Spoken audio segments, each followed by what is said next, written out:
እንኳን ወደ ቻናላችን በሰላም ተመለሳችሁ።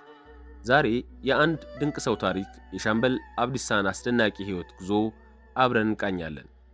ከትህትና የተሞላው አጀማመሩ ጀምሮ በዓለም ላይ እስካሳረፈው ትልቅ ተጽዕኖ ድረስ ሕይወት ታሪኩን በዝርዝር እንመለከታለን። ስለዚህ ዘና ብላችሁ የሻምበል አብዲሳን ልዩ የሕይወት ታሪክ አብራችሁን ተከታተሉ። ለዚህ ቻናል አዲስ ከሆናችሁ ሰብስክራይብ በማድረግ ቤተሰባችን ይሁኑ። እንዲሁም የደወል ምልክቱን በመጫን አዳዲስ የምንለቃቸውን ቪዲዮ በመመልከት አብረን ታሪካችንን እንወቅላለሁ።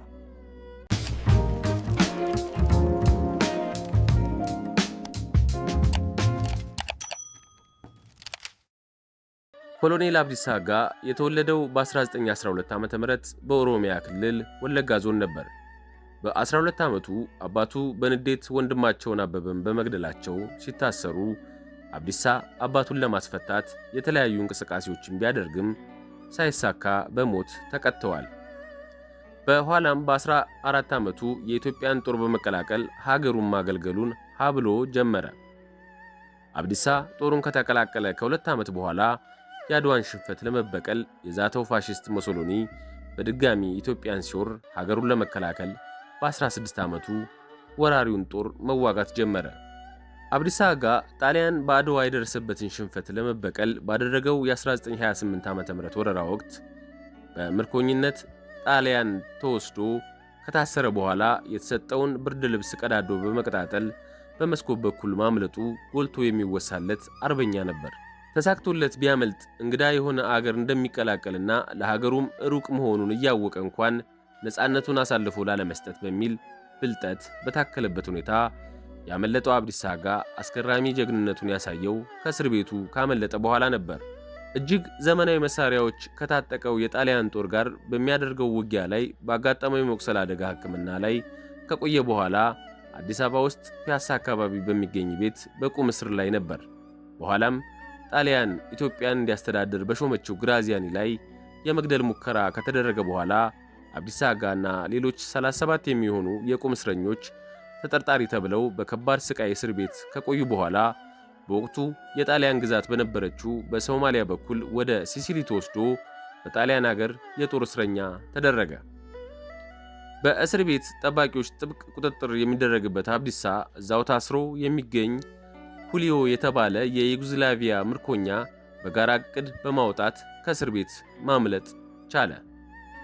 ከእስር ካመለጡ በኋላ ከፋሺስት ጣሊያን ወታደሮች በመደበቅ እና በመሸሽ ፋንታ በአብዲሳ መሪነትና ዕቅድ አውጭነት በሌሊት ታስረው ወደ ነበረበት እስር ቤት ተመልሰው ጠባቂዎቹ ላይ ጥቃት በመፈጸም የታሰሩትን እስረኞች በሙሉ ነፃ በማውጣት የኢትዮጵያንን ጀግንነት በአድዋ ብቻ ሳይሆን በጣሊያን ምድርም ያስመሰከረ ድንቅ ተዋጊ ነበር።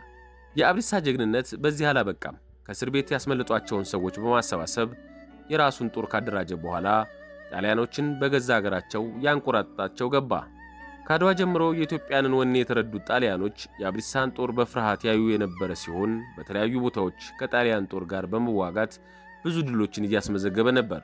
ቆራጥነቱን የተረዱት ጣሊያኖች የሚያደርጉት ግራ ቢገባቸው ከበርካታ ስጦታዎች ጋር ጦሩን ይዞ የጣሊያንን ሰራዊት እንዲቀላቀል መማፀን ጀምረው ነበር። ለፋሺስት ጦር መዋጋት አገር መክዳት እንደሆነ አስረግጦ የተናገረው አብዲሳ ትግሉን አፋፍሞ በቀጠለበት ወቅት የሁለተኛው የዓለም ጦርነት ተቀሰቀሰ።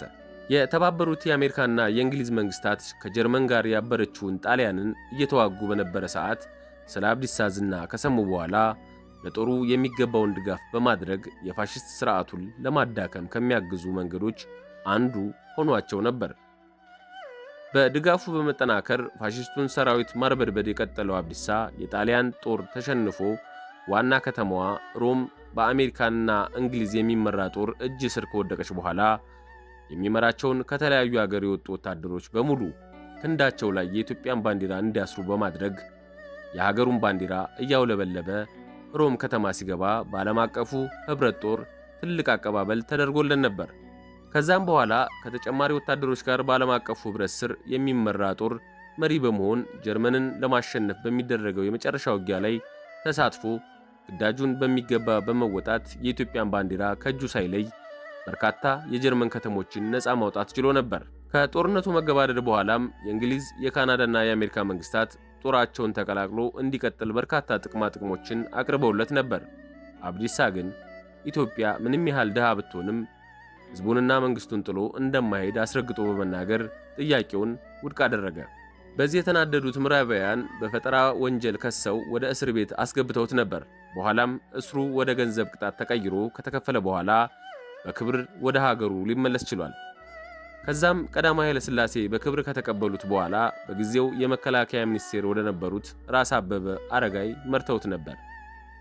ሚኒስትሩ ወደ መሩት ወደ ሆለታ ወታደራዊ ሰፈር የገባው አብዲሳ አነስ ባለ ወታደራዊ ቦታ የተወሰነ ጊዜ ከቆየ በኋላ ለጉብኝት የሚመጡ የውጭ ሀገር የጦር መሪዎች ስለ ዝናው ሲያወሩ የሰሙት ቀዳማዊ ኃይለ ሥላሴ ወደ ቤተ መንግስታቸው በማምጣት በኮሎኔልነት ማዕረግ ሾሙት።